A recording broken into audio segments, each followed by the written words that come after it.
नमः सिद्धेभ्यः। ॐ नमः सिद्धेभ्यः। ॐ नमः सिद्धेभ्यः। ओकारं बिन्दुसंयुक्तं नित्यं ध्यायन्ति योगिनः। कामदं मोक्षदं चैव ओंकाराय नमो नमः। अरहमित्यक्षरं ब्रह्म वाचकं परमेष्ठिनः। सिद्धचक्रस्य सद्बीजं सर्वतः प्रणमाम्यहम्। अनंतानंत सिद्ध परमेष्ठी भगवान की, देवादिदेव आदिम तीर्थंकर श्री ऋषभनाथ भगवान की, वर्तमान शासन नायक श्री वर्धमान महावीर भगवान की, परम पूज्य आचार्य गुरुवर श्री विद्यासागर जी महाराज की, आचार्य श्री समय सागर जी महाराज की। जय बोलिए पूज्य मुनिवर श्री प्रणम्य सागर जी महाराज की। नमोस्तु गुरुवर। आज का यह मंगल अवसर, जब आप पंच कल्याणक महोत्सव में जन्म कल्याणक की खुशियां मना रहे हैं। जब किसी महापुरुष का जन्म होता है तो वह जन्म अपने साथ में अनेक तरह की खुशियां लेकर के ही आता है। इसका अगर कुछ मनोवैज्ञानिक कारण आप समझें तो ये समझ सकते हैं कि जो हमेशा खुश रहता है वही दूसरों के लिए खुशियां लेकर के आता है। तीर्थंकर बालक जन्म तो लेता है, लेकिन जन्म लेने के बाद में सामान्य बालकों की तरह रोता हुआ जन्म नहीं लेता। सुन रहे हो? सुनाई है रोने की आवाज है?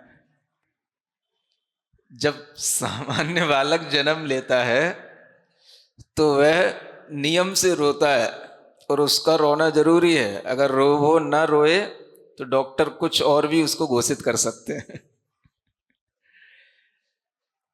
और तीर्थंकर बालक जो जन्म लेता है तो वो रोता नहीं।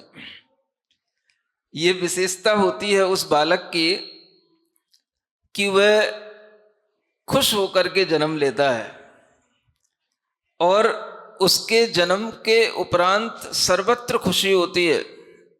और जब तक उस बालक का किसी भी रूप में इस धरती पर किसी भी तरह से उसका संयोग रहता है, तब तक इस दुनिया में हमेशा खुशमय, हर समय प्रसन्नता का वातावरण बना रहता है। ऐसा तीर्थंकर बालक का अतिशय होता है। हम दुनिया में देखते हैं वो चीजें तीर्थंकरों में नहीं होती हैं। और अगर हम थोड़ा सा बालक की विशेषता समझें तो आपको समझ में आएगा, जो दुनिया से हटकर है उसी का नाम तीर्थंकर बालक है। सुन रहे हो? ऐसी कौन सी विशेषताएं होती हैं जो तीर्थंकर बालक में होती हैं और सामान्य बालक में नहीं होती हैं? तो सबसे पहली विशेषता तो आप यही बता देना कि दुनिया में हर बालक जब जन्म लेता है तो उसकी चिल्लाने की आवाज आती है, रोने की आवाज आती है, तब पता पड़ता है हाँ बच्चा हो गया। समझ आ रहा है? और ये बच्चा जब जन्म लेता है तो रो करके जन्म नहीं लेता, ये हंसते हुए जन्म लेता है। और इसका हंसना कोई मेंटली डिस्टर्ब नहीं माना जाता। ये सबको पता है कि ये बच्चा खुश होकर के जन्म लिया है और दुनिया में खुशियां ही बांटेगा, और जो भी इसके संपर्क में आएगा वो नियम से खुश ही रहेगा। ये इस बच्चे की विशेषता होती है। हम ये भी समझ सकते हैं कि जो बच्चा जन्म लेते समय खुश होगा वह वही होगा जिसको गर्भ में कभी कष्ट ना हुआ हो। सुनते हो? जितने भी बच्चे शिशु गर्भ में जन्म लेते हैं वो नियम से दुखी रहते हैं, कष्ट के साथ रहते हैं। आपको तो लगता है बच्चा का जन्म हुआ है, बच्चा गर्भ में आ गया है, बहू ने गर्भ धारण कर लिया है, लेकिन जब तक वो बच्चा गर्भ में रहता है तब तक वह कष्ट में ही रहता है। जब बच्चे की प्रसूति होती है उसे अत्यंत कष्ट होता है, लेकिन ये चीजें हम मोह के कारण से ध्यान नहीं देते। और जब हम मोह से ऊपर उठ करके देखते हैं तब हमें समझ आता है कि संसार की ये वास्तविकता है कि हर बच्चा गर्भ में उल्टा लटका रहता है। किस तरह से उस घृणित स्थान में 9 महीने गुजारता है, ये भी अपने आप में अगर थोड़ा सा विचार किया जाए तो हमारे मन में भी भाव आ सकता है, जन्म जरा मृत्यु विनाशनाय जलम निरूपामीति। नहीं समझ में आया? क्या आया? ये तो खूब बोलते हैं अपन, जन्म जरा मृत्यु विनाशनाय। क्यों विनाशनाय? अगर हम थोड़ा सा चिंतन करें कि इस संसार में किसी भी जीव का जन्म होना और उसका गर्भ में आना कितना कष्टकारी होता है, अगर हम चिंतन करने लग जाएं तो हमारे अंदर भी यह भाव उत्पन्न हो जाए कि हमारा किसी भी गर्भ में भगवान जन्म ना हो। सुन रहे हो? लेकिन आप लोग इतने चतुर हैं, इतने ज्यादा आप लोग अपनी समझदारी के साथ जीते हैं कि हम किसी भी ऐसी बात को सोचना भी पसंद नहीं करते। हम तो खुशियां ही मनाना जानते हैं महाराज। जन्म के उत्सव पर खुशियां मनाएंगे और ये गर्भ के कष्ट आदि भूल जाएंगे, तभी हमारे लिए ये जन्म के उत्सव में आनंद आएगा। तो सामान्य प्राणी गर्भ में होने वाले कष्ट को याद नहीं करता, और जब कोई बच्चा ऐसे गर्भ में रह करके कष्ट के साथ रह करके जन्म लेता है, तभी उसका जब जन्म होता है तो वह जन्म के समय पर पीड़ा के साथ उत्पन्न होता है, चिल्लाता हुआ उत्पन्न होता है। क्या सुन रहे हो? सब ऐसे ही जन्म लिए हैं, चाहे स्त्री हो, चाहे पुरुष हो, चाहे हम हो या तुम हो। जन्म तो सबका ऐसे ही हो रहा है, लेकिन अगर हम थोड़ा सा विवेक के साथ में जीते हैं, थोड़ा सा विचार के साथ में जीते हैं, तो हम सोच सकते हैं कि हमें क्यों 9 महीने किसी स्थान में रहना पड़ता है। और हमें लगता है कि अगर हम इतना विचार करें तो हमें समझ आ सकता है कि दुनिया में सबसे बड़ा दुख तो यही है। अगर हमने ये जन्म जी भी लिया तो आगे तो जन्म मिलेंगे ही ना। तो उन जन्मों में भी हमारा जन्म ऐसे ही होगा। जब भी कभी मनुष्य बनेंगे तो इसी तरह से ही बनेंगे। गर्भ में 9 महीने बंद होकर के रहना, एक कोठरी में भी अगर तुमको 9 महीने क्या, अगर 9 घंटे के लिए भी बंद कर दिया जाए तो तुम्हारी हालत क्या होगी? सुन रहे हो कि नहीं? कोठरी तो बहुत बड़ी होती है, मान लो 10 बाई 10 का कमरा दे दें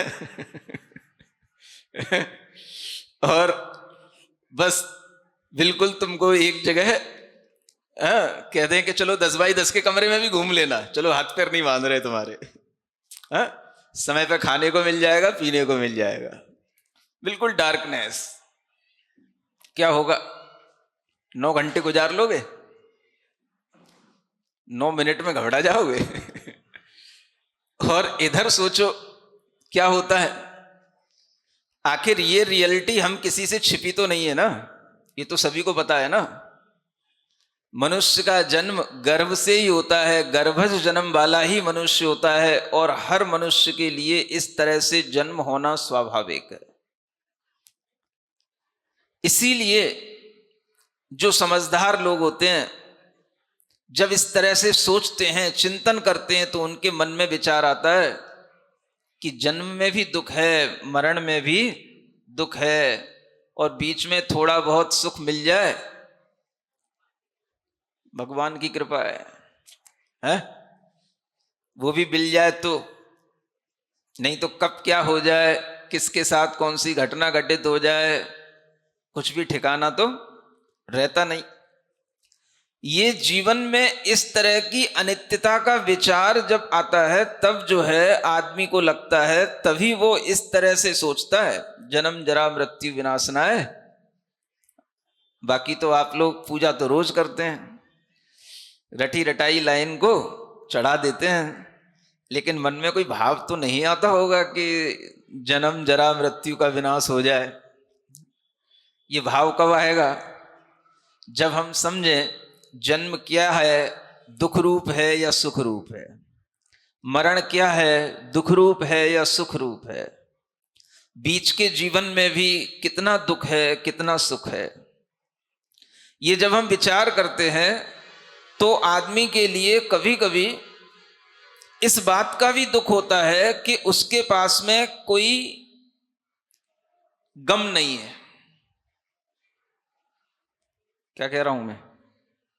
कई लोगों को जो सुखी होते हैं वो इसलिए दुखी हो जाते हैं कि उनके पास में कोई दुख नहीं है।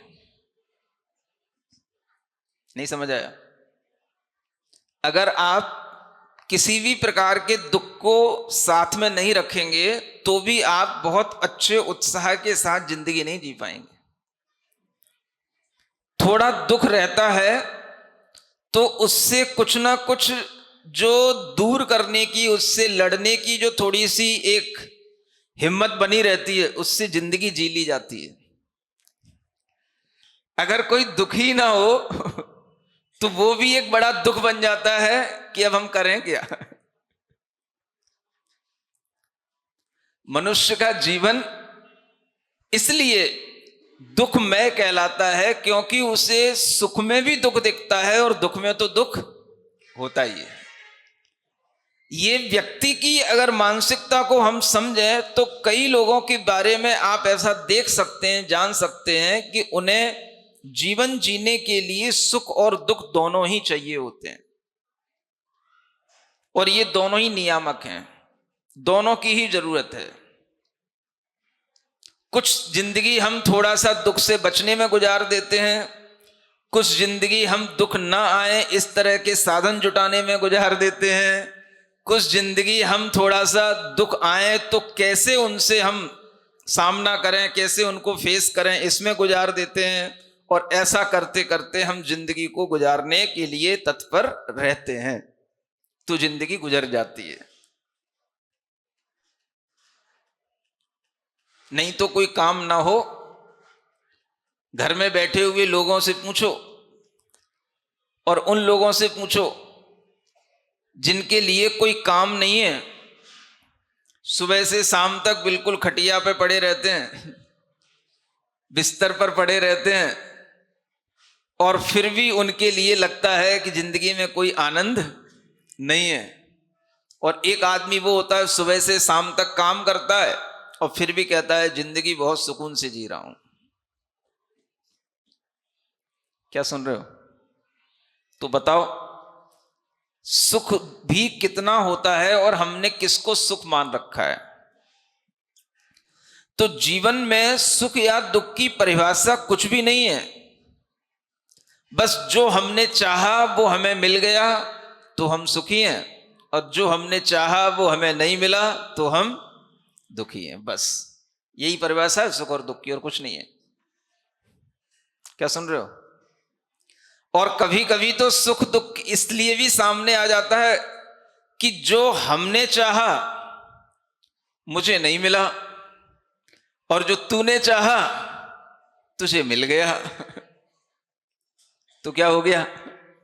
यही दुख हो गया। और कोई दुख नहीं होता।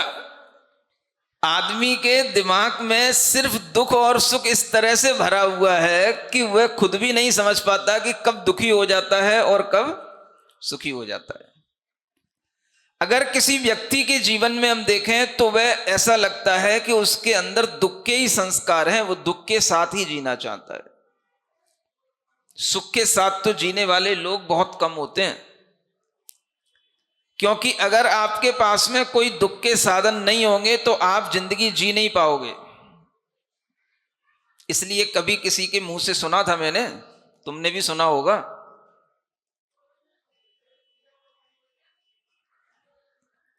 जिंदगी कितने दिन की? 4 दिन की। जिंदगी कितने दिन की? 4 दिन की। मतलब आदमी कहता है 4 दिन की जिंदगी खैरात में मांग करके लाए, 2 आरजू में कट गए, 2 इंतजार में। समझ में आ रहा है?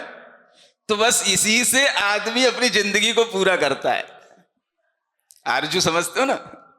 किसी भी चीज की आरजू, भाई हमें ये पाना है, ये पाना है, ये पाना है, ये बनना है, ये बनना है, ये बनना है। आधी जिंदगी तो उसी में निकल जाती। बच्चा छोटे से बड़ा होता है, उसमें इंजेक्शन लगाती रहती मम्मी, बेटा डॉक्टर बनना है, बेटा इंजीनियर बनना है, बेटा सीए बनना है, सीए बनना है। तो वो आधी जिंदगी तो उसकी सीए बनते ही निकल जाती। तो जब तक बनेगा बनेगा बनेगा तब तक 4 दिन मांग के लाए थे, 2 आरजू में निकल गए। समझ में आ रहा है? और फिर 2 इंतजार में निकल जाते हैं। हाँ अब बन जाएगा, बन जाएगा, बन जाएगा।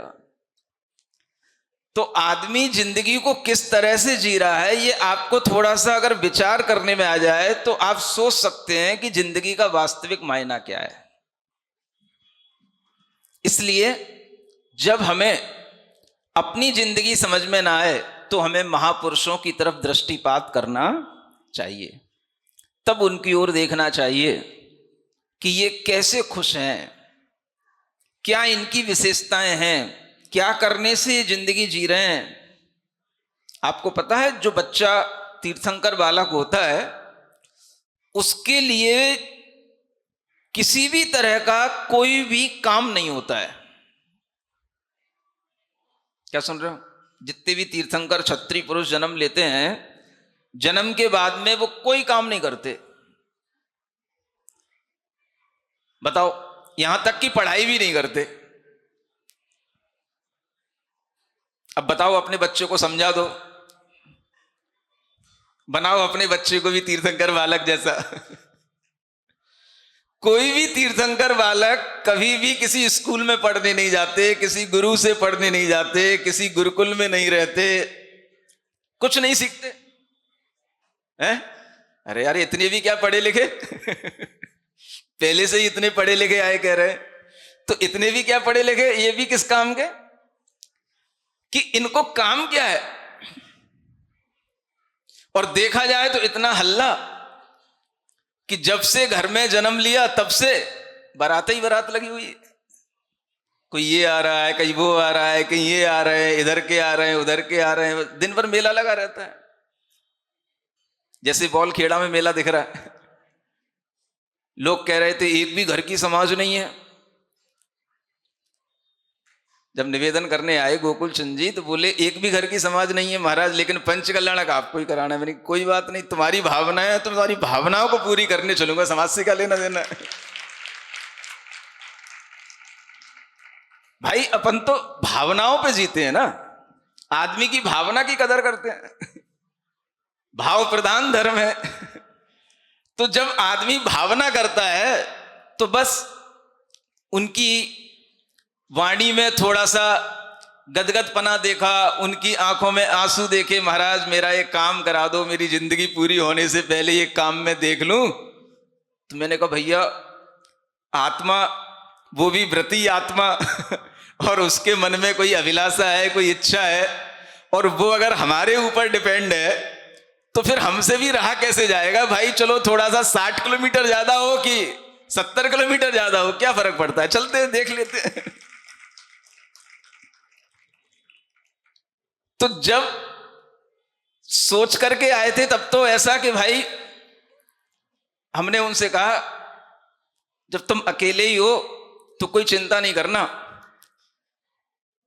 ना कहीं बाहर पंडाल बनवाना, ना कोई ज्यादा तुम तमाशा करना। एक बार ऐसा करते हैं, तुम रहना, हम रहेंगे, भगवान रहेंगे, पंच कल्याणक करेंगे बन।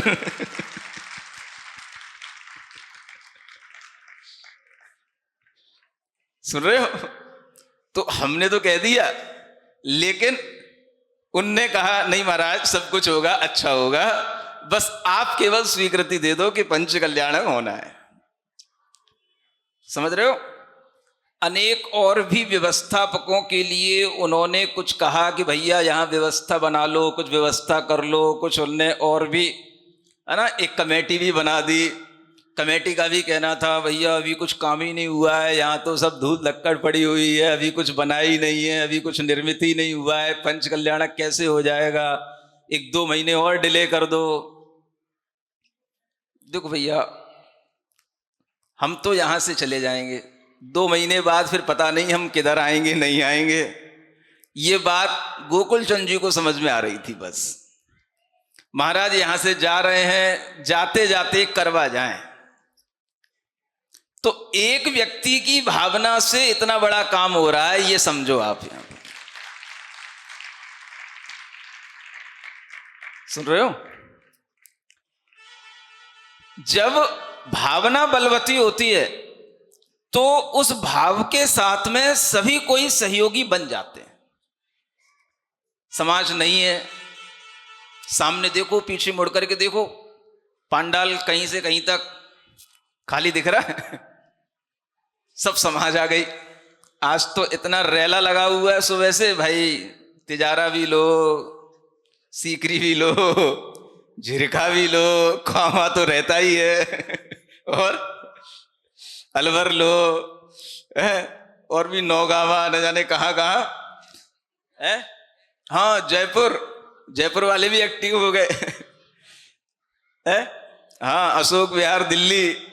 तो कहने का मतलब यह है कि ये प्रभाव आप वर्तमान में भी इस पंच कल्याणक के माध्यम से उस तीर्थंकर के नाम का देख सकते हैं। ये प्रभाव किसका? पंच कल्याणक तीर्थंकर के नाम का ये प्रभाव है। जो व्यक्ति के अंदर ये श्रद्धा रहती है, वो श्रद्धा पढ़ लिख करके नहीं आती, वो बिना पढ़े उसके अंदर श्रद्धा रहती है। क्या सुन रहे हो? हम आपको या आप अपने बच्चों को अगर आप पढ़ा लिखा करके यहां भेजोगे ना, तो वो यहां भेज तो दोगे, वो यहां बैठ नहीं पाएगा। महसूस करते हो ना?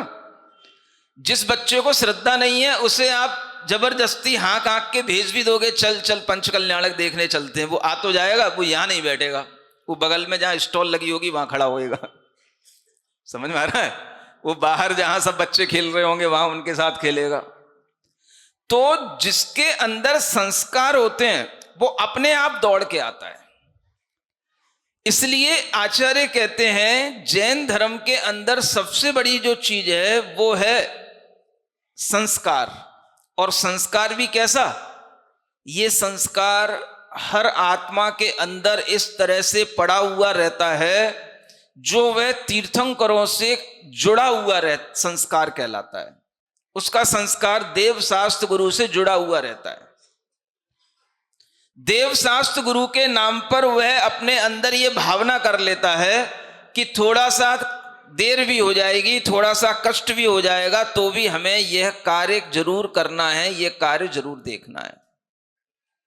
तो मैं ये मानता हूं कि यहां जो लोग आते हैं और यहां आकर के बैठते हैं, सुनते हैं, सुबह से शाम तक का समय लगाते हैं, ये संस्कारित लोग हैं। इनकी श्रद्धा है देव शास्त्र गुरु के प्रति, इनकी श्रद्धा है तीर्थंकरों के प्रति, इनकी श्रद्धा है पंच कल्याणकों के प्रति। ये इन्हें सिखाया नहीं गया, ये पहले से सीखे हुए आए हैं, इसलिए ये अपने आप आने के लिए तैयार हो जाते हैं। समझ आ रहा है? किसी भी समाज में जाओ तो यही देखना चाहिए, और यही देखता हूं कि श्रद्धालु लोग कितने, क्या सुना? ज्ञानी लोग कितने ये नहीं देखता मैं। नहीं समझ में आ रहा? ज्ञानियों से तो मैं दूर हटता हूं। ज्ञानी की जरूरत नहीं है, श्रद्धालु कितने। श्रद्धालु माने वो भले ही आलू खाता हो लेकिन श्रद्धालु होना चाहिए। श्रद्धा अपने आप में बड़ी चीज है, आस्था अपने आप में बड़ी चीज है, जिसके कारण से उसके अंदर ये संस्कार पड़ा रहता है कि नहीं जाना है, क्यों जाना है, किस लिए जाना है, कब तक रहोगे, ये प्रश्न नहीं आते। श्रद्धा जहां होती है वहां पूछ लो इन लोगों से, जिनके अंदर श्रद्धा होती है वो उठने का ही मन नहीं करते। और ज्ञानी के आगे बैठ जाओगे तो वो जब तक उसके दिमाग की कोई खुजली चलती रहेगी, उसके दिमाग में कोई प्रश्न होता रहेगा, उसकी सुनते रहोगे, वो तब तक बैठेगा। एक बुरा ना मानो तो एक बात बोल दूं, ज्ञानी कभी मौन नहीं बैठ सकता। और जो श्रद्धालु होगा वो मौन बैठा रहेगा। ये बड़ी अच्छी चीजें हैं, इन्हें समझो। तो मैं यहां पहली बार आया, इस एरिया में पहली बार आया, और मैं यहां आकर के देख रहा हूं, समझ रहा हूं, तो मुझे लग रहा है इस एरिया में श्रद्धालु लोगों की कमी नहीं है। अब मैं पहली बार आया, मुझे तो पता नहीं था कि भाई यहां पर इतने अच्छे श्रद्धालु लोग होते हैं। थोड़ा टाइम निकाल के आता। अब लोग महाराज इधर चलो, महाराज उधर चलो, अब मुझे पता नहीं था आगे का प्रोग्राम सेट है। फिर भी अगर श्रद्धा रहती है, चलो कोई बात नहीं, अपनी अपनी करनी का फल सबको मिलता है, आज नहीं तो कल जरूर मिलता है। सुन रहे हो? जो भी लोग यहां भावना कर रहे हैं, ऐसा भाव आता है कि जब यहां पर एक भी घर की समाज नहीं है और इतना अच्छा ये उत्सव हो रहा है और सब तरह से श्रद्धालु लोग आकर के इस तरह के कार्यों में अपनी सहभागिता दे रहे हैं, तो ऐसी जगहों पर तो किसी भी समय पर आकर के यहां पर प्रवास किया जा सकता है और यहां पर लंबा समय दिया जा सकता है। जितने ताली बजा रहे हो सबको ध्यान रखना पड़ेगा। सुन रहे हो ना? तो क्षेत्र पर भी कभी रहने का मन बने, कभी सोचूं भाई चलो अब एकांत में शांति से रहूंगा, क्षेत्र पर रहूंगा, तो फिर कौन सा क्षेत्र चुनूंगा? चल भैया बॉल खेड़ा चलता हूं मैं। क्षेत्र का क्षेत्र केवली भगवान की तपस्थली है, बगल में मथुरा है, केवली भगवान की पुण्य भूमि है। इससे बढ़िया और क्षेत्र क्या मिलेगा? चारों तरफ देखो, जहां तक इतना शोरगुल से त्रस्त होकर के यहां पर जहां कहीं भी देखता हूं बस हरी हरी हरी हरी। समझ में आ रहा है? हरी भरी दिखती रहे धरती चारों ओर, जैसा गुरु महाराज कहते हैं, वो बात यहां पर चरितार्थ होती है, हरी भरी दिखती रहे धरती चारों ओर। तो ऐसा जहां पर बिल्कुल ग्रीन ग्रीन वातावरण है, जहां पर हमेशा आदमी के भाव भी श्रद्धा के साथ जुड़े रहते हैं, वहां पर धर्म को ज्यादा सीखने और सिखाने की भी जरूरत नहीं पड़ती। सुन रहे हो? ये इसलिए बोल रहा हूं, तीर्थंकर बालक भी ज्ञानी होते हैं, ये बात दूसरी है, वो पहले श्रद्धालु होते हैं। उनके पास में श्रद्धा, सम्यक दर्शन होता है। ज्ञानी आदमी चुप नहीं रह सकता, लेकिन उनकी श्रद्धा देखो कि वो अपने जीवन में किसी को कुछ नहीं सिखाते, शांति से रहते हैं। जब कोई दुखी होकर के आ जाए, कोई रोता चिल्लाता आ जाए, तो कुछ बता देंगे, बाकी अपने मन से भैया मैं बहुत पढ़ा लिखा हूं, मेरे पास मतिक ज्ञान है, मेरे पास श्रुत ज्ञान है, मेरे पास अवधि ज्ञान है, तुझे पता है 3-3 ज्ञान है मेरे पास, बैठ मेरे पास बैठ, तुझे सिखाता हूं। ऐसी चेष्टा नहीं होती तीर्थंकरों की। आदिनाथ भगवान ने अपने जीवन में जन्म लेने के बाद में कोई स्कूल में तो उनने पढ़ाई करी नहीं, कोई भी तीर्थंकर ने नहीं करी ना। उनने अ आ इ सीखा, ना ABCD सीखी, कुछ नहीं सीखा, और सब जानते थे वो। समझ आ रहा है? बस जब उनको वैराग्य होता है, जब उन्हें लगता है कि अब हमें यहां से निकलना है, तब उन्हें लगता है कि अब जाने से पहले कुछ सिखा दो। क्यों सिखा दो? ये आगे भी इनके लिए काम आएगा। तब वो अपने बेटे बेटियों को बुला करके उनको सिखाते हैं, और किसी को नहीं सिखाते। सामान्य लोगों को कब सिखाते हैं? जब सामान्य लोग भी उनके सामने आए रोते हुए, चिल्लाते हुए, भगवान कृषि कैसे करें, आजीविका कैसे चलाएं, जब आए बोलने के लिए चिल्लाते हुए, रोते हुए, दुखी होकर के, तब भगवान ने उनको भी सिखा दिया। वो भी केवल आदिनाथ भगवान ने सिखा दिया, सारे तीर्थंकर फुर्सत हो गए। नहीं समझ में आया? केवल आदिनाथ भगवान ने 80 कृषि एक बार सिखा दी, 6 विद्याएं, अब अपनी आजीविका करते रहो। बाकी के भगवंतों ने तो वो भी नहीं सिखाया कोई भी, चाहे अजितनाथ हो, चाहे अनंतनाथ हो, चाहे पार्श्वनाथ हो, चाहे महावीर भगवान हो, उनने तो अपने जीवन में किसी कुछ नहीं सिखाया, कुछ नहीं बताया, कोई उन्होंने किसी की ट्यूशन नहीं ली। क्यों नहीं ली? इतना 3 ज्ञान है, इतने बड़े बड़े ज्ञानी होकर के भी मौन कैसे रह जाते हैं? सुनते हो? तो किस कारण से? केवल ज्ञान अगर होता है, श्रद्धा कम होती है, तो ज्ञान बहुत ज्यादा बोलता है, और जब ज्ञान के साथ श्रद्धा जुड़ी हुई होती है, तो श्रद्धा उस ज्ञान को शांत बना देती है। इसलिए तीर्थंकरों के पास ज्ञान भी है, श्रद्धा भी है, लेकिन बलवती कौन सी चीज है? प्रभाव किसका ज्यादा है? छायिक सम्यक दर्शन है, सम्यक दर्शन का प्रभाव है, केवल किताबी ज्ञान नहीं है। इसलिए वह जीवन में तब तक कुछ नहीं बोलते जब तक कि उनकी दिव्य ध्वनि न खिर जाए। उससे पहले सामान्य सी बोलचाल होती है। कहने का मतलब यह है कि वह कुछ भी तरह के पुरुषार्थ, प्रयास, इस तरह के कुछ भी नहीं करते कि हमें बाहर से कुछ सीखना है, बाहर से कुछ जानना है, और फिर भी वह हमेशा अपने जीवन में सुखमय, हर्षमय वातावरण के साथ बने रहते हैं। ये तीर्थंकरों की विशेषताओं का चिंतन आपको इन पंच कल्याणकों के अवसर पर करना चाहिए।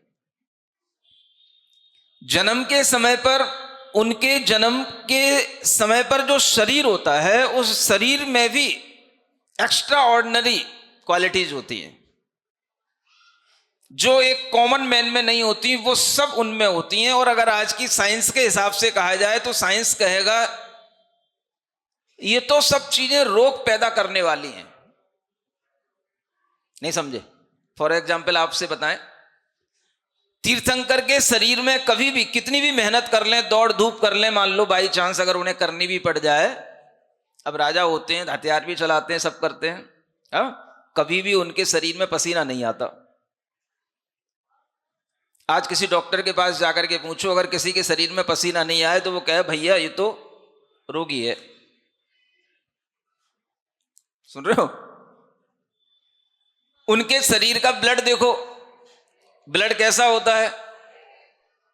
हर कोई जानता है, ब्लड रेड कलर का होता है, और उनके बॉडी का ब्लड देखो, सफेद होता है। अब किसी की बॉडी में सफेद ब्लड बह रहा हो तो आज के डॉक्टर से जाकर के पूछो तो वो कहेगा भैया ये तो आरबीसी है ही नहीं इसके अंदर। समझ में आ रहा है? मतलब कि सब कुछ उल्टा। तो कहने का मतलब ये नहीं है कि जो साइंस आज यहां पर आपके सामने है, जो चीजें आज आपके सामने हैं, वही सब कुछ सच है, ऐसा नहीं है।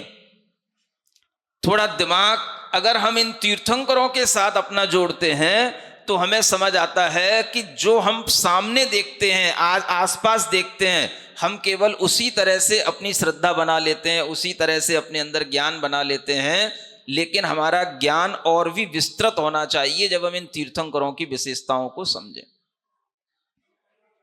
तो सामान्य शरीर में किसी के लिए मलमूत्र आना बंद हो जाए तो आफत हो जाए,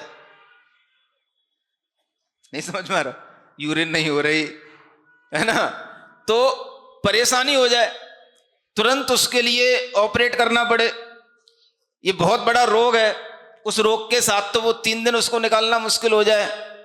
और तीर्थंकरों का शरीर सोचो क्या होता है, इनपुट तो होता है, आउटपुट कुछ नहीं होता है। सुन रहे हो कि नहीं? अरे समझ आ रहा है कि नहीं आ रहा क्या कह रहा हूं? तो ये शरीर की विशेषताएं हैं। अब आप कहो कि इस विशेषताओं से क्या हो जाएगा? आपको बताएं, आपका शरीर, हमारा शरीर हमेशा दुख का कारण है। किस लिए? इन्हीं क्रियाओं के कारण से वो दुख का कारण है। और उनके शरीर में ये सब कुछ नहीं होता है, इसलिए उनका शरीर भी उनके लिए सुख का कारण होता है। उनको कभी रोग नहीं होते हैं। जिस शरीर में ये डिक्लेयर हो जाए कि शरीर में रोग नहीं हो, समझो उसमें रहने वाला आत्मा कितना सुखी होगा। सुन रहे हो कि नहीं? तो तीर्थंकर बालक के शरीर में रोग नहीं होते, पसीना नहीं आता है ना, किसी भी तरह के मलमूत्र की बाधाएं नहीं होती, कोई भी उनके शरीरगत जो भी चेष्टाएं हैं वो उनके लिए कष्टकारी नहीं होती। कहीं पर बहुत ज्यादा बैठ लिए तो कमर दर्द हो जाए, हाँ, बहुत ज्यादा खड़े हो गए तो घुटने दर्द हो जाएं, कुछ नहीं होता। कितने ही बैठे रहो, कितने ही खड़े रहो।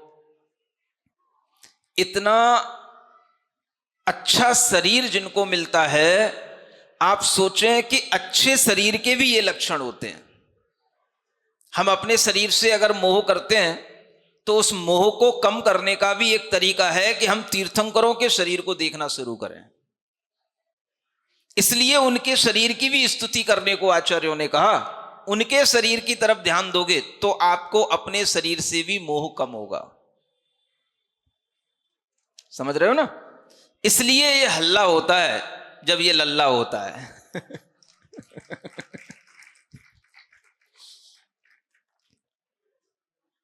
नहीं तो कोई आपका पढ़ा लिखा बच्चा है, कहीं इतना सा क्यों हल्ला मचाना, एक बच्चा ही तो हो रहा है। अरे भाई वो बच्चा नहीं है? वो तहलका मचाने वाला बच्चा है, तीनों लोकों में हलचल मचा देता है, सबको हिला देता है वो। और ऐसा भी कोई नहीं रह जाता, कोई बड़ा आदमी हो, राजा हो, देव हो, इंद्र हो, जो पास में ना आए, बधाई देने ना आए, सल्यूट मारने ना आए, ऐसा हो नहीं सकता। इतना पावरफुल। तो इस तरह का जो बालक होता है, उस बालक के लिए ये जन्म कैसे मिला, ये शरीर क्यों इतना अच्छा फैसिलिटी के साथ मिला, इस तरह की क्यों उसकी पुण्य वर्गणाएं सबके लिए प्रभावित करने वाली हैं, अगर हम इन चीजों पर विचार करते हैं तो भी हमारे लिए पुण्य का बंद होता है। तीर्थंकरों की कथा जो कहता है, तीर्थंकरों की कथा जो सुनता है, आचार्य जितने भी पुराण लिखने वाले आचार्य हैं, आप उनके लिए सुनना, पढ़ना, हर पुराण के अंतिम काव्य में आपको लिखा मिलेगा, तीर्थंकरों की कथा सुनने और पढ़ने से, सुनाने से जो फल मिलता है वह फल उसे अक्षय अमर सुख की प्राप्ति कराता है। अक्षय सुख की प्राप्ति। अक्षय सुख समझते हो? वही जो तीर्थंकर पाएंगे, 4 दिन बाद आपको, 2 दिन बाद समझ में आएगा, है ना? वो सुख की प्राप्ति अब हमें कैसे मिलेगी? तो ऐसे ही उनकी कथा सुनते रहो, पढ़ते रहो, इसी तरह की कथाएं करते रहो, तीर्थंकरों की बातों को, उनके चरित्र को जो ध्यान में रख करके, शुभ भाव करके अपने अंदर पुण्य अर्जित करता है वह अक्षय सुख की प्राप्ति कर लेता है। तो ये भी एक सरल रास्ता है ना, नहीं समझ आया? अब अक्षय सुख कैसे प्राप्त हो, तो सिंपल सा रास्ता है। हमेशा तीर्थंकरों की कथा सुनो। पंच कल्याणक में क्या होता है? तीर्थंकरों की कथा ही तो होती है, लीला नहीं होती। क्या होता है? कथा होती है। गर्भ की कथा, जन्म की कथा, तप की कथा। अब 2 दिन की तो कथा अभी राग रंग की कथा है, बस कल से क्या शुरू हो जाएगा? कल से राग वैराग्य में बदल जाएगा, कल से वैराग्य की कथा शुरू हो जाएगी। तो तीर्थंकरों की कथा केवल राग ही उत्पन्न नहीं करती है, उससे हमें तुरंत ही थोड़े समय के बाद में वैराग्य की भावना भी आने लग जाती है। ऐसी इस तरह की कथा अगर आपको साक्षात देखने को मिल रही है, सुनने को मिल रही है, तो भी आप पुण्यवान हैं, सौभाग्यवान हैं। नहीं है तो भी बहुत से लोग, जहां कहीं पर भी ऐसी कथाएं की गई हैं, जैसे पार्श्व कथा है ना, सुनते हैं ना लोग, आज भी लोग सुनते रहते हैं। वर्धमान भगवान की कथा, शांतिनाथ भगवान की कथा। तो इन तीर्थंकरों की कथाओं को सुनने में आज भी लोगों को आनंद आता है, और सुन रहे हैं, मोबाइलों से सुन रहे हैं, जो रिकॉर्डेड है उससे सुन रहे हैं। अगर किसी को ये कथाएं सुनने में अच्छा लगता है तो वह जीव भी अपने आप में उस अक्षय सुख की प्राप्ति का वह रास्ता बना रहा है। इसलिए सुनने की रुचि होना और सुनाने की रुचि होना, ये दोनों ही आचार्यों ने कहा, ये सब हमारे भाग्य की वृद्धि करने वाली चीजें हैं। इसी से हम तीर्थंकरों पर आस्था रखने वाले बन जाते हैं, और आस्था का ही, श्रद्धा का ही ये परिणाम होता है। हमें पता नहीं होता कब हमारे अंदर सम्यक दर्शन का परिणाम उत्पन्न हो गया। बस करते रहो। जैसे कल कहा था ना, क्या करना? धर्म पलेगा, फलता रहेगा। तो जो लोग श्रद्धा विश्वास के साथ ये कार्य करते रहते हैं, उन्हें तो आनंद आता है।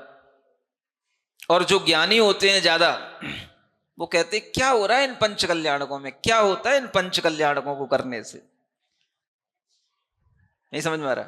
आपके घर में ऐसे बच्चे भी तो होंगे ही, 2-4 में एक तो मिल ही जाता है ना। बोलो तो, सही बोल रहा हूं? हाँ। तो ये सब क्या है? ये बिना श्रद्धा के ज्ञानी लोग हैं। ये समझ आ रहा है?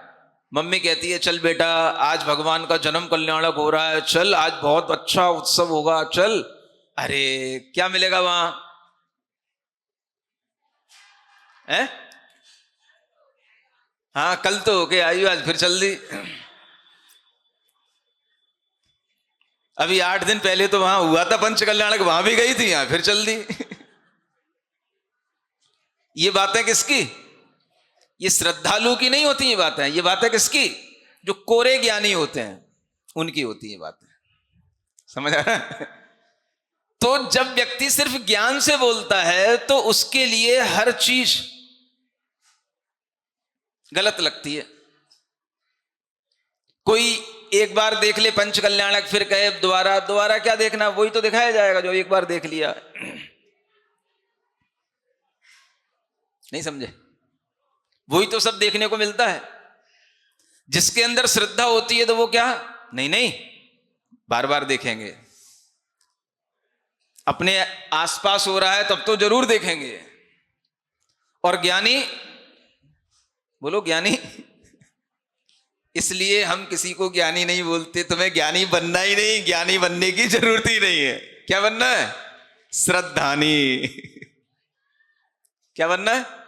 हाँ, जिसके अंदर श्रद्धा है तो उसका ज्ञान शांत रहेगा, और जिसके अंदर श्रद्धा नहीं है तो वो सिर्फ हर चीज में अपनी नॉलेज का यूज करेगा, और हर चीज में इफ एंड बट करेगा, हर चीज के प्रॉफिट एंड लॉस देखेगा।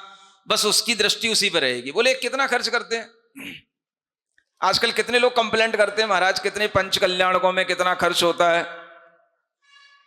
ये होता है वो होता है, नहीं समझ में आ रहा? करते हैं ना, आपसे भी करते हैं, हमसे भी कर जाते हैं, सब ज्ञानी तो हमसे भी टकराते हैं ना। है? तो कई दिक्कत है भाई। जब आदमी सबसे कुछ कह सकता है तो हमसे भी कह देगा, उसे पता है कि महाराज को गुस्सा तो करना ही नहीं है। तो हमसे भी कह देता है। तो कहने में जो ज्ञानी होता है उसको कहने में ये दिखता ही नहीं है। अब कहने में भी कौन डरेगा? जिसके अंदर श्रद्धा नहीं हो। नहीं भैया, गुरुओं से ऐसी बात नहीं बोलते। ये भी किसके अंदर आएगा? जिसके अंदर श्रद्धा होगी। ज्ञानी को तो बस बोलना आता है बस। तो ये चीज आप अपने बच्चों में आज भी देख सकते हैं। बहुत से बच्चे आपके घरों में होते हैं, दोनों तरीके के बच्चे होते हैं। कोई भी चीजें 19-20 होती हैं तो बहुत से बच्चे सिर्फ देख लेते हैं, सुन लेते हैं, कोई उस पर कमेंट्स नहीं करते, है ना। और कुछ चीजें थोड़ी सी भी, अगर मान लो मम्मी ने कोई गलती कर दी, पापा ने कुछ का कुछ कर दिया, गलती कर दी, या मान लो कुछ का कुछ डिसीजन ले लिया, तो बच्चे तुरंत उनके ऊपर हावी होने लग जाते हैं। होता है ना घरों में भी, बच्चे ही अपने माता पिता के ऊपर हावी हो जाते हैं। कौन से बच्चे? जो ज्ञानी होते हैं। समझ आ रहा है? जो श्रद्धा नहीं होंगे, नहीं भाई मम्मी पापा हैं, मम्मी पापा ही हैं, ठीक है, हमें क्या दिक्कत है, उनने जैसा कर दिया कर दिया। नहीं समझ आ रहा? तो बच्चा मम्मी पापा से कुछ कहने की हिम्मत नहीं करते। ऐसे भी बच्चे होते हैं। दोनों टाइप के बच्चे होते हैं घरों में, देख के रखना। खिला तो रहे हो आप, पाल तो रहे हो, धीरे धीरे ये देखते जाना कि ये कैसा है। बात बात में बोलता है, बात बात में कमियां निकालता है, बात बात में सिर चढ़ता है, या केवल बस शांत रहता है, देखता रहता है, अच्छा हो जाए तो ठीक है, बुरा हो जाए तो ठीक है। वो कभी मम्मी पापा के लिए बुरा नहीं बोलता। ऐसे भी बच्चे होते हैं, होते हैं। मिल जाए तो उनकी आरती उतार लेना है आज के जमाने में। हाँ, मिलना मुश्किल है, मिल जाए तो बड़ी बात है। लेकिन यही बच्चे अपने आप में कुछ काम के होते हैं। लेकिन हमें लगता है कि जो हर बात पर कुछ ना कुछ बोलें वो काम के हैं। तो हमारी भी बुद्धि उल्टी चलती है, तो बच्चे की चल जाए तो बड़ी बात क्या है। समझ आ रहा है? तो आप ये फर्क करना सीख लें, श्रद्धानी में और ज्ञानी में क्या अंतर होता है। मोक्ष मार्ग, भगवान तीर्थंकरों का मार्ग सुख का मार्ग है। और सुख का मार्ग किससे चलता है? श्रद्धा से चलता है, विश्वास से चलता है। उसके लिए उसे जानने की जरूरत नहीं होती कि ये क्या है क्या नहीं है। अपने आप जो देखने में आ रहा है अच्छा हो रहा है। समझ आ रहा है? जो कुछ हमें बताया जा रहा है सब स्वीकार है। तो श्रद्धा अपने आप में बड़ी चीज है। और तीर्थंकरों की जीवन में श्रद्धा ही ज्यादा रहती है, इसलिए वो कभी ज्यादा बोलते नहीं है।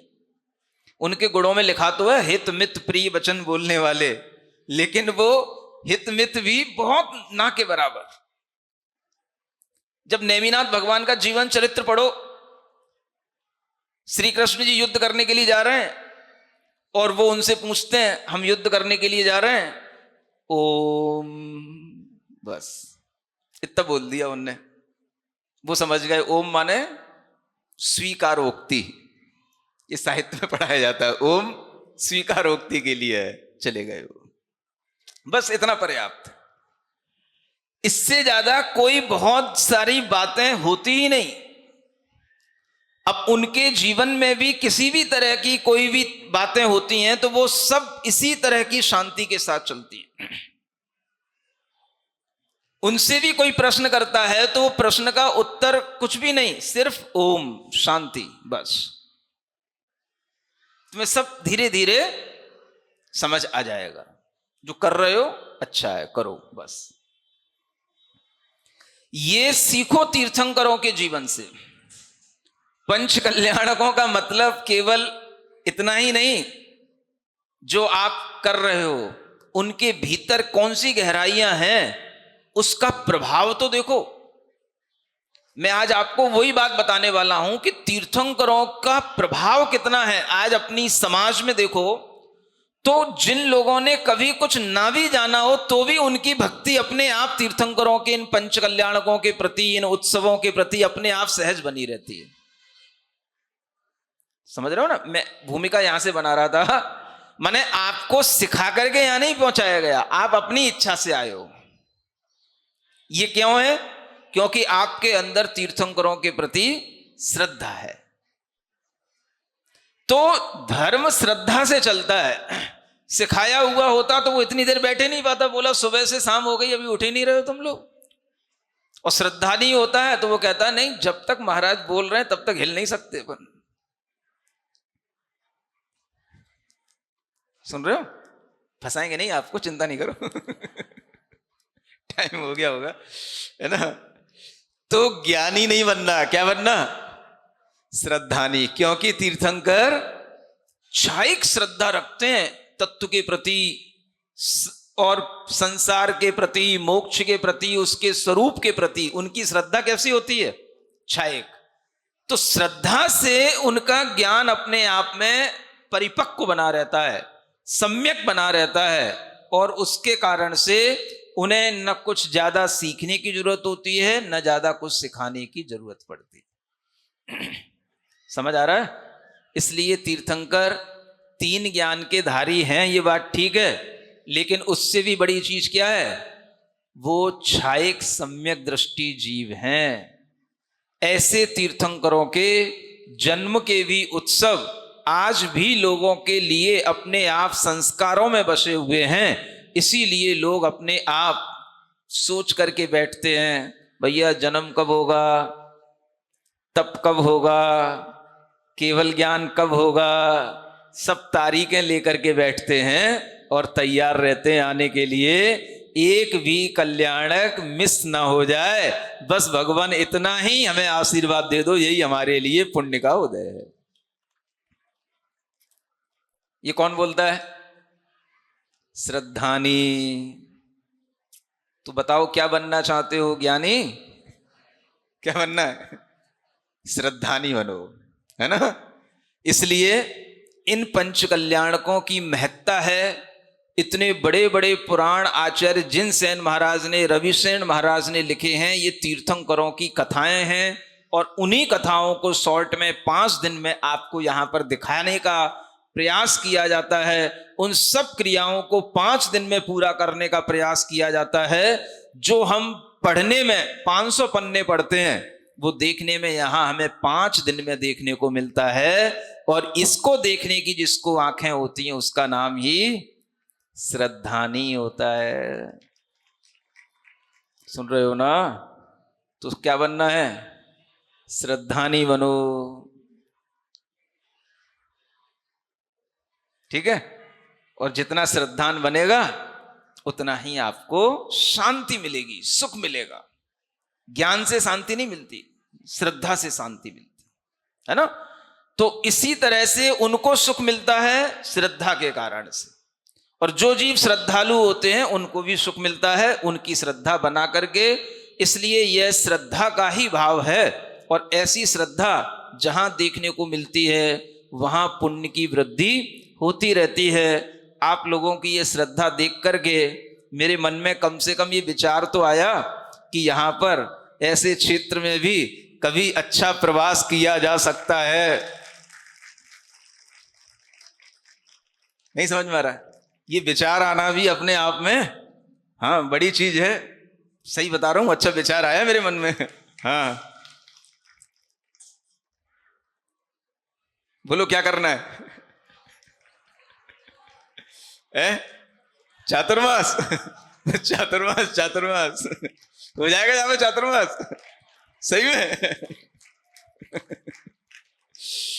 तो श्रद्धा बना करके रखो, है ना। आपके मन के अंदर विश्वास और ऊंचाइयों पर चले, आपका सम्यक दर्शन इसी तरह का और बढ़े कि हाँ ऐसा भी हो सकता है। तो ऐसा भी हो सकता है अगर आपके मन में भाव प्रबल बना रहेगा। ये सब विचारों की बात है, भावनाओं की बात है, और इस तरह के भगवान 5 बाल यति, सुन रहे हो, पहली बार ये 5 बाल यति संघ ऐलकों का इन पंच कल्याणक में, 5 बाल यति में है ना, सम्मिलित हुए। तो ये भी अपने आप में कोई एक अच्छा संयोग ही है, जो सब कुछ अपने आप बनता सा नजर आता है। और इस तरह के क्षेत्रों पर विशुद्धि भी बढ़ती है, क्योंकि कहीं ना कहीं वो तप स्थली का प्रभाव, जो तुरंत कहते हैं जिनको उसी भव में मोक्ष होने वाला होता है, ऐसे जीवों के तप का प्रभाव भी इन भूमियों पर बना रहता है ना। तो आप लोग अपने आप को धन्य भागी समझें और आगे के लिए ये भाव भी अपने मन में बना करके रखें कि ऐसा भी कभी सुअवसर आए कि यहाँ पर भी चातुर्मास संपन्न हो जाए। अभी तो 4 महीने बाकी हैं है ना। चलो पहले भावना तो बनाओ, इंजेक्शन तो आज लगा है, थोड़ा सा और उसको अच्छे ढंग से अपने मन में उत्कृष्टता की भावों के साथ आगे बढ़ाओ, भावना करो। जो भाव किए जाते हैं कभी ना कभी अच्छे सफल भी हो जाते हैं। बोलिए महावीर भगवान की।